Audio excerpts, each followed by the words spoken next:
the student that we are going to celebrate today. It's not an ordinary day that I already came and spoke to you. One of the important days that it's not just returning back to the campus. It is like a war. Face a real-time exposure in the industry and come back.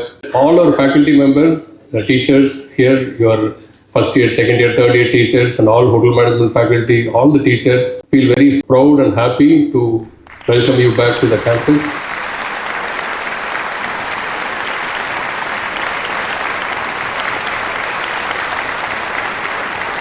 Mood swings like the weather, bodies under pressure. Oh, I love the way you're using your imagination. Laws of attraction, put them in